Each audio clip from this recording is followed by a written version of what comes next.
Assalamualaikum warahmatullahi wabarakatuh. Ketemu lagi dengan Bu Ayu. Untuk materi selanjutnya kita akan mempelajari mengenai tujuan pembelajaran terlebih dahulu, kelangkaannya, yang kedua memahami mengenai kegiatan ekonomi. Subbabnya yang kita pelajari yaitu kelangkaan itu seperti apa. Yang kedua, tindakan dan motif ekonomi. Ketiga, yaitu kegiatan ekonomi ada apa saja. Kita lanjut. Alat pemuas. Alat pemuas adalah segala sesuatu yang biasa memenuhi kebutuhan manusia berupa barang ataupun jasa. Buat alat pemuas kebutuhan berbentuk barang atau benda, yaitu jenis alat pemuas kebutuhan bisa dilihat, bisa diraba, bisa dipegang maksudnya, dan bisa ditimbang, berarti ada ukurannya. Itu untuk berbentuk barang. Jadi kalau untuk berbentuk jasa, yaitu biasanya dia bisa dirasakan gitu. Selanjutnya, alat pemuas kebutuhan ada beberapa caranya berdasarkan hubungan dengan benda lain di sini.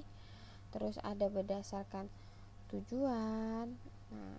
Terus ada berdasarkan pembuatannya, ada berdasarkan caranya.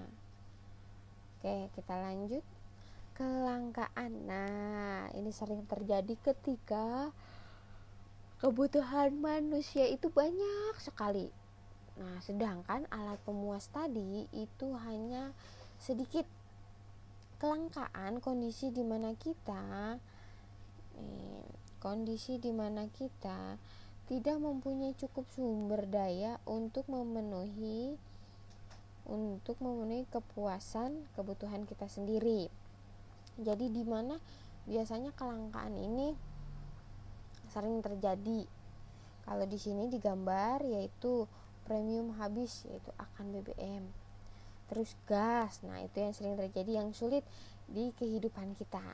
Faktor-faktor penyebab kelangkaan itu ada 4. 1. Terbatasnya sumber daya alam pemuas kebutuhan. Jadi sumber daya alamnya itu sulit. Kedua, rusaknya sumber daya alam dikarenakan manusia.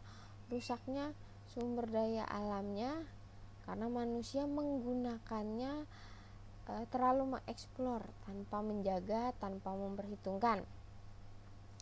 Ketiga, keterbatasan manusia mengelola sumber daya alam.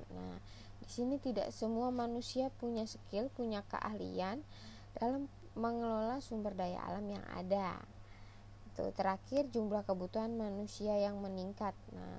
Keempat ini karena kebutuhan manusia terus bertambah, manusianya pun terus bertambah, mengakibatkan kelangkaan sehingga kebutuhannya pun bertambah. Gitu. Kita lanjut. Pengertian tindakan ekonomi. Tindakan ekonomi merupakan tindakan yang dilakukan seseorang berupaya untuk dapat memenuhi kebutuhannya. Jadi tindakan ekonomi itu perilaku apa yang akan dia lakukan, lebih mudahnya mencernanya begitu. Kedua, motif ekonomi merupakan motivasi yang membuat seseorang, alasannya kenapa seseorang itu melakukan motif ekonomi. Kalau prinsip ekonomi paduan, berarti digabungkan dalam kegiatan ekonomi untuk mencapai perbandingan rasional antara pengorbanan yang dikeluarkan dengan hasil yang diperoleh. Dalam prinsip ekonomi ada 3 bagian, yaitu produksi, temennya produsen, distribusi, temennya distributor, konsumsi, temennya konsumen. Dalam MIP kemarin sudah dijelaskan, produksi itu kegiatan menghasilkan barang atau jasa untuk memenuhi kebutuhan. Sedangkan produsen yaitu orang yang memproduksi barang atau jasa untuk memenuhi kebutuhan konsumen. Distribusi yaitu kegiatan menyalurkan dari produsen kepada konsumen. Kalau distributor, orang yang menyalurkan barang ataupun jasa. Nah, contohnya bisa seperti Tiki, Gojek, nah banyak dan sebagainya. Konsumsi yaitu kegiatan menggunakan atau menghabiskan barang atau jasa. Sedangkan konsumen orang yang menghabiskan atau menggunakan barang ataupun jasa. Oke, materi dari Ibu mengenai tentang alat pemuas kebutuhan, mengenai kelangkaan, dan mengenai tindakan ataupun motif ekonomi telah selesai. Diharapkan dapat memahami materi dan tugas selanjutnya yaitu, nah ini ada tugas, ada 3 pertanyaan yang bernilai hasil akhir 100 poin, dibaca baik-baik, silahkan dikerjakan di classroom dengan tenggat waktu yang telah disediakan. Terima kasih telah melihat YouTube channel Ibu. Selamat mengerjakan. Assalamualaikum warahmatullahi wabarakatuh.